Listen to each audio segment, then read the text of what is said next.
Morning. आज मेरे साथ इरफान आज़ाद साहब हैं, उमर नसीर साहब हैं, लखमीर साहब हैं, शीश साहब हैं। हमारा जो आज का मौजू है वो बेसिकली ये है कि जो सबसे सेंसिटिव क्वेश्चन है कि अगर कोई लड़की या बच्ची घर से मिस हो जाती है तो वो फौरी तौर पर उसके वालिदैन जो हैं उनके पास क्या रेमेडी है, और उसके बाद होता क्या है, प्रोसेस क्या है, प्रोसीजर क्या अडाप्ट करना चाहिए, क्या होता है इसके अंदर। तो अल्टीमेटली ये एक केस था जिसको हम डिस्पोज ऑफ करने के लिए जा रहे थे, एक मुकदमा है ग्रीन टाउन थाने का। तो हम इसको एक केस स्टडी के तौर पर जो है ना वो इसको डिस्कस करना चाह रहे थे आज। इसमें मेरे साथ इरफान आज़ाद साहब ने भी काम किया था थोड़ा सा, तो मुख्तलिफ स्टेप्स थे। अब पहला स्टेप जो है, इस एफ़आईआर का जो दर्ज हुआ, इस एफ़आईआर के मजमून के मुताबिक जो मुद्दई है उसकी जो बच्ची थी, अगर वो 18 तारीख का उसने वकूआ लिखा तो 19 तारीख को ये एफ़आईआर होगी। अब हमें बतौर मुद्दई भी ये समझ लेना चाहिए कि अगर हम किसी के भी अगवा की एफ़आईआर दर्ज करवाएंगे तो स्पेशली वो कोई बच्चा है, बच्ची है या कोई जो है वो अडल्ट है, तो वो इतनी सख्त इंस्ट्रक्शंस हैं कि अब वो एफ़आईआर को डिले नहीं करते, यानी वो फ़ौरन हो जाती है। और इस चीज़ को भी समझ लेना चाहिए कि बतौर मुद्दई अगर एक ऐसी एफ़आईआर ये दर्ज हो जाती है तो 60 से 100 साल तक ये थाने में रिकॉर्ड रहेगी। तो ये भाग के एकदम से हमने अगवा की तरफ नहीं जाना है, उससे एक ऐसा एक स्टिग्मा लग जाता है जो रिमूव नहीं हो सकता। हो सकता है वो बच्ची ना अगवा हुई हो सकता है वक्ती तौर पर वो कहीं किसी मुसीबत का शिकार हो गई। तो उसका जो मुतबादिल तरीक़ाकार है वो गुमशुदगी है। अगर आपको लगता है कि एक बच्चा आपका मिस हो गया तो भाग के किसी पे इल्ज़ाम लगा देना कि वो फ़लाँ अगवा करके ले गया, तो ये ठीक नहीं है। मेरे ख्याल में सबसे पहले आपको गुमशुदगी उसकी रिपोर्ट करनी चाहिए। और वो गुमशुदगी रिपोर्ट करने का तरीकाकार यह है कि जैसे लाहौर है, आप 15 पे कॉल करें, आप उसे बताएं कि भी करेक्ट एक बच्चा था इतने बज के, मैं फ़लाँ जगह से बोल रहा हूँ या बोल रही हूँ, और ये बच्चा था, उसके इस रंग के कपड़े हैं, उसका हुलिया बताना है पूरा। क्योंकि अब फ़र्ज़ किया लाहौर की अगर बात करें तो वो 15 वाले जो हैं उनके पास अल्लाह ना करे कोई डेड बॉडी जो लावारस मिल रही है उसका रिकॉर्ड भी आ रहा है। अगर कोई ज़ख्मी किसी अस्पताल में किसी ने पहुँचाया वो भी आ रहा है, 1122 का रिकॉर्ड भी आ रहा है। तो अगर कोई हादसा पेश आ गया या वो बच्चा वो जो हमारा जो है वो अलेज्ड मगवी है वो कहीं बेहोश पड़ा हुआ है, तो वो कम से कम 15 पर हम उसको इतला दे के वहाँ रिकॉर्ड करा दें। जो कॉल करे उसे कि जी मेरा ये नाम है, अगर फ़र्ज़ किया कहीं कोई रिपोर्ट आती है तो यार इस कलर के कपड़े पहने हुए, इतनी उम्र का बच्चा है, तो मुझे ज़रूर इंटीमेट कर। तो at least well in time आपकी तरफ से सरकारी इदारों में एक पैगाम चला गया और वो पैगाम जो है वो रिकॉर्ड हो जाता है। उसकी फौरी एफ़आईआर दर्ज नहीं होती, लेकिन वो पैगाम रहता है कि ये भी नहीं मैं कहता कि अगर कोई हादसा आ गया तो हम उसको रिपोर्ट ही ना करें, लेकिन मैं ये कह रहा हूँ कि रिपोर्ट हो जाए लेकिन उसको थोड़ा सा तलाश करने की कोशिश करें। अब इस एफ़आईआर में ये क्लेम किया गया कि मैं फ़लाँ जगह का रहायशी हूँ, मेरी 3 बेटियाँ पार्क में गईं और वो जब पार्क से एक बच्ची जो थी वो 2 आ गई और तीसरी नहीं, और मुझे कभी यकीन है कि मेरी बेटी को फ़लाँ वल्द फ़लाँ जो है वो ज़ना और हरामखोरी के लिए अगवा करके ले गया। इसके ख़िलाफ़ कानूनी कार्रवाई की जाए और मेरी बेटी को बरामद किया जाए और 365 बी की एक एफ़आईआर दर्ज हो गई। अब ये एफ़आईआर फ़ौरी दर्ज हो गई, फ़ौरी तौर पर एक बंदे को नामजद कर दिया गया। अब मैंने उसके वालिद से पूछा कि तुमने इसको फ़ौरी तौर पर कैसे ना, अब वो बच्ची सिर्फ 16 साल की है, 15 से 16 साल उसकी उम्र है, उससे बड़ी उसकी बहनें मौजूद हैं। अब अब हुआ ये कि कहीं वो बच्ची उस बच्चे के साथ अटैच थी जिसके साथ वो गई, वो भी इतनी मैच्योर एज का नहीं था। अब वो दोनों बाइक पर बैठे थे तो उनके वालिद ने देख लिया, लड़की के वालिद। अब बजाय इसके कि वो बात वहीं तक रह जाती, ये मैं इसलिए ये पब्लिकली शेयर कर रहा हूँ, ये सारा इसमें हम नाम नहीं लेंगे किसी बंदे का, लेकिन एक एक्सपीरियंस है कि इस एक्सपीरियंस से हमने ये देखा कि जो बेजा खौफ है या प्रेशर है वो हमें कहाँ तक ले जाता है, यानी थोड़ा ज़्यादा नुकसान की तरफ हम चले जाते हैं। कि अब उसने जैसे ही उस बच्ची को उसके वालिद ने देख लिया तो वो खौफजदा होकर वहाँ से दूर चले गए। जब वो दूर गए तो उसके वालिद को फ़ौरन पता भी लग गया वो किसके साथ बैठा हुआ था, वो ऊपर नीचे किराएदार रहते थे। उन्होंने फ़ौरन जाकर उसको अगवा बराए जना की एक एफ़आईआर दर्ज करवा दी। अब एफ़आईआर दर्ज हुई है, वो लड़की जो है ना फ़ौरी तौर पर रिमूव की गई और करके वो किसी कानूनी मशवरा करने के लिए किसी वकील साहब के पास चले गए। अब एक उधर महाज बन गया, एक इधर महाज बन गया। हम दोनों एंड को सपोर्ट करने के लिए, ये एक समाजी मसला भी है, इसमें हम बात करेंगे। अब वो फौरी तौर पे जब वो दूसरे लोग जो थे उन्होंने ये मशवरा देना शुरू कर दिया कि अब अगर लड़की वापस की, एफ़आईआर दर्ज है तो लड़की की कहीं स्टेटमेंट करवाएंगे कि इसके साथ जाती हो गई है और इसके साथ एक 376 ऐड हो जाएगी ये हो जाएगा वो हो जाएगा। अब उन्होंने फौरी तौर पर क्या हरकत की कि उन्होंने पहले स्टेप के ऊपर उस लड़की का एक सेक्शन 200 के तहत एक इस्तगासा अदालत में उन्होंने दायर कर दिया।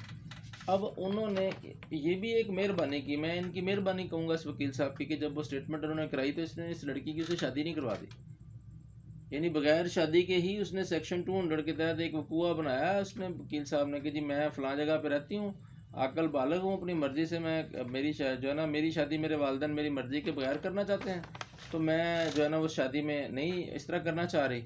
और एक स्टेटमेंट जो है वो सेक्शन 200 की अदालत के अंदर जो है वो बयान करके अब अपने आप को सिक्योर करना शुरू कर दिया लड़के वालों ने। अब लड़का तो है ही छोटा सा, लड़की भी छोटी सी है, अब वो दोनों शादी भी नहीं करना चाह रहे, लेकिन वो एक ऐसे घनचक्कर का शिकार हो गए, लैक ऑफ गाइडेंस के, लैक ऑफ असिस्टेंस के शिकार हो गए कि आगे आगे को भागना शुरू कर दिया। अब इसमें एक तीसरी एजेंसी शामिल होगी, मैं नहीं कहता वो दयानतदान है या बददयानत है। उन्होंने क्या किया कि फौरी तौर पर वो लड़का पकड़ लिया। अब वो लड़का जो था वो लड़की के साथ तो नहीं था, लड़की उन्होंने कहीं और रख दी बयान देगी। अब वो लड़की अपने माँ बाप के अगेंस्ट खड़ी हो गई, उसे मिलने नहीं दे रहे, और लड़का पुलिस ने पकड़ के अपने पास बिठा लिया। अब पुलिस जो है वो जो पुलिस का जो वो बंदा वहाँ पे बैठा है, मैं नहीं कहता सारी पुलिस ऐसे करती है, लेकिन वो अलहदा से बददयानत हो गया वहाँ पे। अब उसने क्या हरकत की कि बजाय वो जब उसे फ़र्ज़ किया, अगर हम लड़की के एंड से सोचें तो जज के पास बयान देगी हुई कि मुझे किसी ने गवाह नहीं किया, लेकिन यहाँ पर ये बददयानती होती है कि वो जैसे ही ऐसी सिचुएशन बनती है तो वो जो बंदा है अपना जो वो क्या करता है पुलिस वाला, वो ये कहता है कि मुझे जब तक आप सेटिस्फाई नहीं करेंगे, मुझे आप पैसे नहीं देंगे या मुझे मेरे साथ मेरी मर्ज़ी की डील नहीं करेंगे, तो it is not possible for me कि मैं किसी बंदे को इस मुकदमे से निकाल दूँ। अब ये पर्चा जो मुझे मिला है इसको मैंने तब भी खारिज करना है जब मैं सेटिस्फाई होऊंगा। उसने क्या किया कि जो लड़का पकड़ा हुआ था उसको उसने 20/5/2022 को जज साहब के सामने पेश किया अकेले से, ना उसके वारसों को पता, यानी लड़के के वारिस भी साथ आ जाते तो वो कम से कम बयान दिखाते जज साहब को, वो कहते कि जनाब ये बयान हो गया हुआ है।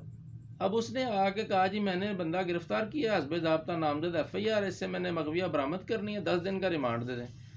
अब वो 4 दिन का रिमांड जो है वो मोहम्मद यामीन साहब की कोर्ट से 20/5/22 को वो ले गया, ये मेरे पास रिमांड पेपर है। अब वो लेके उसकी ब्लैकमेलिंग शुरू हो गई। मेरे पास लड़की वाले जब आए, उसकी माँ आई, बाप आए, उन्होंने कहा हमारा तो छोटी सी बच्ची है, हमने तो अब इसकी बड़ी बहन के बारे में नहीं सोचा कि इसकी शादी हो। हमने ने कहा कि फिर भी आप उसके नीचे ऊपर रहते हैं, आप लड़े ना आपस में, अगर आप दोनों मिलेंगे तो फिर ही कोई अच्छा नतीजा निकलेगा। हमने उन्हें फैसिलिटेट करना शुरू किया, हमने उन्हें कहा कि आप ना मुझे पैसे दें ना पुलिस को दें, आप बंदों को मिल के तो देखें। अब वो नीचे जब जाके उनसे मिलते हैं तो वो अपने खौफजदा हैं कि अगर हम, अब ये दोनों दूर दूर खड़े हैं। अब इस दौरान पुलिस ने क्या हरकत की कि पुलिस ने एक नेक्स्ट उसका एक लड़के का एक और कज़न पकड़ा और उसको पकड़ के भी इस मुकदमे में उसकी गिरफ्तारी डाली और उसका रिमांड ले लिया। अब बात कहाँ से शुरू हो रही है और किधर को जा रही है, अब बतौर मुलजम लड़का भी पुलिस के पास चला गया, लड़के का कज़न भी चला गया, लड़की भी हमारे पास नहीं। अब उन्होंने जो उनके वकील साहब थे जो लड़के वाले के, उन्होंने क्या, वो समझ रहे थे कि ये मुद्दई करवा रहा है, मुद्दई तो कुछ भी नहीं करा रहा, ये तो पुलिस कर रही है। अब पुलिस ने इसमें एक नया ड्रामा शुरू किया हुआ है जिसके ऊपर भी अगर कोई बाब इख्तियार देखें तो वो 164 का बयान जी करवा के लाएँ।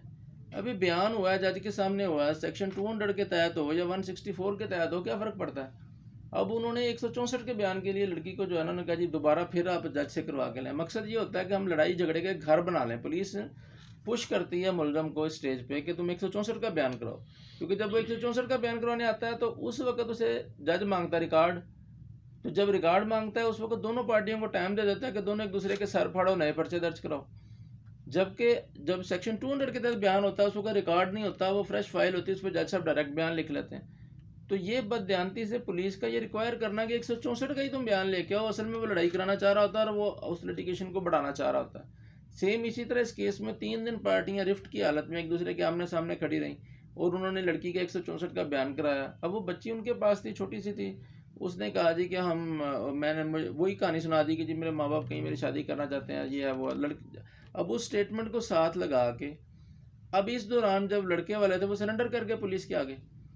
जब पुलिस के आगे सरेंडर कर गए तो मुद्दई तो पपेट बन गया ना, मुद्दई तो 2 बार विक्टिमाइज हो रहा है। अब रिमांड भी ख़त्म नहीं हुआ तो उन्होंने आगे दरख्वास्त दे दी जाके मुलजम ने कि जी हमारा 164 का भी बयान हो गया, हमें रिलीज़ कर दिया जाए। अब अगर हम मुलजम के एंड से सोचें तो उस दिन तो मामला ख़त्म हो जाना चाहिए।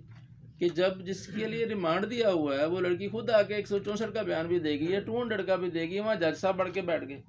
अब जज साहब कहते हैं जी मेरा तो रिमांड 4 दिन तक का, मैं क्यों उसको पहले एंटरटेन करूँ, इसको अंदर ही रहने दो। चाहे मैं मुद्दई की तरफ से था, उस वक्त मेरी ये इंटेंशन थी कि भाई ये और अंदर रहे, क्योंकि वो मुद्दई को तो सेटिस्फाई नहीं किया, लड़की तो वो दे नहीं रहे थे, लड़की तो उन्होंने छुपाई हुई थी। तो अब वो जज साहब ने अगले दिन जब वो पेश हुए तो सादा सी बात थी, उन्होंने लड़कों को डिस्चार्ज कर दिया। इस दौरान चूंकि उन्होंने शादी नहीं की थी तो हम बार बार उनके वकला को और उनसे के पास उनको भेजने लग गए कि जब आपने शादी नहीं करनी तो आप इस लड़की को लेके क्या करना चाह रहे हैं इसका। वो वकला भी शरीफ आदमी थे, उन्होंने कहा जी हम आपको बताते हैं, हम तो अपने आप को सेव करने के चक्कर में यहाँ तक आ गए और हमारे इतने पैसे भी लग गए। फिर अल्टीमेटली उन्होंने ही क्लू दिया कि ये लड़की जो है ये दारुल अमान चलेगी। अभी उन्होंने दारुल अमान में उसको भिजवाने के लिए दरख्वास्त दे दी कि मेरा ये नाम है, मैं अच्छे बुरे को समझती हूँ, मैं शादी ना करना चाहती हूँ, मेरे घर वाले शादी करना चाहते हैं। तो ये एक दरख्वास्त दी इन्होंने ये वाली, इसके ऊपर जज साहब ने बयान लिखा और लड़की जो है दारुल अमान चलेगी। यानी इस सारी जो प्रोग्रेस को मैं जो इकट्ठा बयान कर रहा हूँ, इससे काफ़ी कुछ हमें लर्निंग करने का मौका मिल रहा है कि अब लड़की उन्होंने बजाय डायरेक्ट देने के उन्होंने दारुल अमान भिजवा दी और लड़की के वालिदैन को इतला दे दी। अब लड़की के वालिदैन दोबारा हमारे पास आए, उन्होंने कहा जी हमें ये उन्होंने ही बता दिया लड़के वालों ने कि लड़की दारुल अमान में बैठी हुई है। तो फिर अगला प्रोसीजर शुरू हो गया कि जनाब दारुल अमान से लड़की को निकालते कैसे हैं। तो इस वीडियो के ज़रिए मैं ये भी बताना चाह रहा हूँ कि ये कोई इतनी बड़ी साइंस नहीं है। अल्टीमेटली जिस जज साहब ने भिजवाया है वहाँ ही जाना होता है और वहाँ बदरिया वकील आप जाएँ, जाके 2 दरख्वास्तें होती हैं। सबसे पहले एक तो मैं मुलाकात करना चाहता या चाहती हूँ, मैं उसकी माँ हूँ, बहन हूँ, जो भी है, यानी उसमें जो मुलाकात होती है एक बाकायदा रिटन एप्लीकेशन में जज अलाउ करता है। आप दारुल अमान में जाते हैं, दारुल अमान के अंदर वहाँ पर ऐसा प्रोसीजर बना हुआ है कि अगर लड़की मिलना चाहे तो उससे मुलाकात उसकी करवा दी जाती है जो अंदर बैठी हुई है, और वो बड़ा सेफ डिफरेंस मेंटेन करके होती है। और उसके बाद हमने एक दूसरी दरख्वास्त भी यहाँ पे उसकी तरफ से ये दायर कर दी थी इरफान साहब ने कि लड़की रिलीज़ की जाए और हमारे हवाले की जाए। ये दूसरी दरख्वास्त भी हम नोटिस करवा दिया था, इसके ऊपर नोटिस हो गया था नेक्स्ट डेट का, इसकी रोपकार भी वहाँ भिजवा दी थी। हमने अपनी पार्टी को कहा था कि अगर लड़की आपसे मुलाकात करती है और वो रिलीज़ होना चाहेगी तो ये रोपकार उनको दे दीजिएगा। ऐसे ही था इरफान साहब ने बनवा के दी थी। तो उसमें ये जो है वो सेकेंडली फिर ये दोबारा ऑर्डर हुआ, उन्होंने कहा जी कि हम, लड़की ने कहा जी मैं अपने माँ बाप से मिलना भी चाहती हूँ और रिलीज़ भी होना चाहती हूँ। तो रिलीज़ होने के बाद जो प्रोसेस था इरफान साहब फिर आपने करवाया था, फिर क्या हुआ उसमें, वो अगले दिन क्या हुआ? सर इसमें ये है कि जब नोट हमने मुलाकात की एप्लीकेशन गुजारी और एक दूसरी रिलीज़ किए जाने की, तो दोनों की रोबकारें बनी जो हमने उसी लड़की के वालिदैन के हाथों भेज दी और उन्हें ये इंस्ट्रक्ट किया कि आप पहले सिर्फ मुलाकात की हद तक जो है ना वो इसरार कीजिएगा। अगर वो कंसेंट देती है, क्योंकि इसमें लड़की की कंसेंट हर मामले में बहुत ज़्यादा अहम है। अगर वो लड़की जो अंदर दारुल अमान में है वो चाहे तो मुलाकात होगी, अगर वो नहीं चाहेगी तो मुलाकात भी नहीं होगी। वो लड़की क्योंकि मुलाकात पे रजामंद होगी तो फिर उन्होंने दूसरी रोबकार थी जो रिकॉर्ड के लिए थी, वो जो है ना वो उधर जो मुफस्सल रिपोर्ट थी, वो रिपोर्ट आप करके भेजेंगे ये लड़की आना चाहती है। रिपोर्ट जज साहब ने जो है ना वो रिक्वायर की थी कि आप वो रिपोर्ट करके भेजें, वो जो अहलकार थे दारुल अमान के। तो वो लड़की की कंसेंट की रोशनी में वो उन्होंने आगे एक रिपोर्ट बना के भेजी कि जो है ना बिल्कुल अगले दिन आई, जिस दिन अगले दिन आई वो आप अमूमी तौर पे बाई हैंड जो है ना वो एक ज़्यादा उसका फास्ट प्रोसेस होता है, तो हमने तो बाई हैंड ही जो है ना वो रोबकारें उधर भेजी। और यानी जब वो रिपोर्ट अदालत में आ गई तो फिर उससे अगले दिन की डेट पड़ी थी, उससे अगले दिन की डेट पड़ी थी और जो है ना वो लड़की को प्रोड्यूस उन्होंने करना था। फिर प्रोडक्शन का ऑर्डर हुआ, यानी पहले दिन ही प्रोडक्शन नहीं होता, लेकिन ये चांस होता है कि अगर आप सुबह सुबह आ जाए 9 बजे तो सेम डे ही रिपोर्ट भी आ सकती है, सेम डे ही प्रोडक्शन का ऑर्डर हो सकता है, लेकिन अगर ऑफिशियल टाइम मौजूद हो। सर उसमें प्रोडक्शन के बाद फिर ये पेशरफ्त होती है कि जो अहलकार, पुलिस अहलकार साथ लेके उन्हें प्रोड्यूस करते हैं कोर्ट के सामने। तो वो पहले प्रैक्टिस ये थी कि वो कोर्ट में ही रिलीज़ कर देते हैं। जो जब दोबारा से लड़की की स्टेटमेंट जज साहब रिकॉर्ड करते हैं कि आप रिलीज़ होना चाहते हैं, माँ बाप के साथ जाना चाहते हैं या नहीं। हालांकि वो पहले से 1-2 दफ़ा बयानात हो चुके होते हैं, लेकिन एक दफ़ा दोबारा फ्रेश बयान लिए जाते हैं। उसके बाद अब प्रोसीजर पहले ये था कि वो मौके पे रिलीज़ कर देते थे, लेकिन अब वो कुछ वाक़यात ऐसे हुए हैं कि लड़की दोबारा से वही लोग अगवा कर लेते हैं कोर्ट की प्रिंसिस से।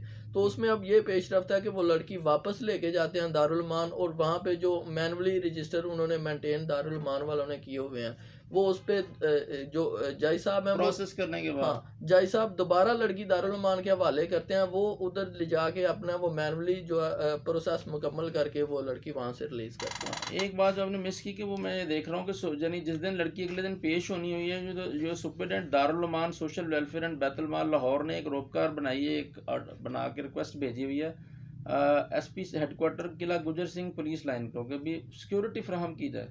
यानी जिस दिन लड़की प्रोड्यूस करनी होती है तो पुलिस की सिक्योरिटी बाकायदा दारुल उलूम वाले मांगते हैं उनसे, जो है ना पुलिस हेडक्वार्टर SP हेडक्वार्टर से, और फीमेल कांस्टेबल और फीमेल जो खातून है उसके साथ वो लड़की यहाँ पे अदालत में पेश होती है। तो ये बात एक नई है, इसमें प्रोग्रेस दिखा रहे हैं कि भी वो बजाय यहाँ पर ही रिलीज़ करने के, वो चूँकि उसमें क्लियरेंस करनी होती है या और प्रोसेस वहाँ पे करना होता है, तो वो वहाँ जाके रिलीज़ होता है। तो ये सारी एक पूरे केस को डिस्कस करने का, ये एक बार बार हालात रिपीट नहीं होते, हर केस में डिफरेंट रिज़ल्ट आए। कहीं ऐसा देखने में आया कि लड़की आके उसने कोई और स्टेटमेंट दे दी है, कहीं वो भागी ही नहीं थी। एक केस मैंने देखा उसके अंदर वो लड़की जो है वो घर से मिस थी, उसके वालिदैन ने उसकी FIR करवा दी और यही प्रज्यूम करते रहे कि जी वो घर से भाग गई है, हालांकि वो ऐसा नहीं था। वो अल्टीमेटली किसी के साथ वो अटैच नहीं थी, वो दारुल उलूम में चली गई और दारुल उलूम से उसने, उसके घर वाले से फ़ोन भी इतने सख्त थे, बात नहीं करना चाह रहे थे, और समझ रहे थे कि वो शायद वो किसी के साथ चली गई। वो फिर उसने अपना वाक़या बताया कि मैं इस तरह से मेरे साथ एक हादसा हुआ। बल्कि अभी रिसेंट बाय आपने लाहौर में एक वाक़या देखा होगा जिसके लिए चीफ जस्टिस साहब ने सो मोटो उसमें फ़ौरन एक्शन लिया और शाम को 11 बजे अदालत खोल के उन्होंने CCP में लड़की प्रोड्यूस की, तो अगवा होती लड़की दिखाई।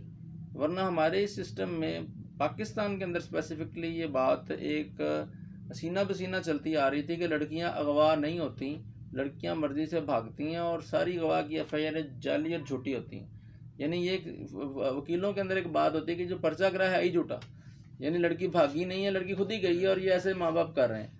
लेकिन अब वीडियो एविडेंस देखिएगा किस तरह उसका साबका मंगेतर था, उसने उस भाई के मौजूदगी में लड़की को गाड़ी में पुश किया, और वो वीडियो ना होती तो वो भी इसी तरह ही खुडे लाइन लग जाना था, उन्होंने समझना था लड़की शायद खुद ही किसी के साथ चली गई।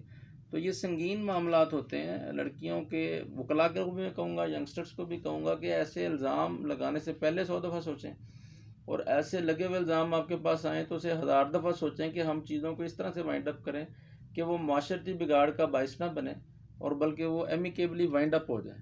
Thank you very much.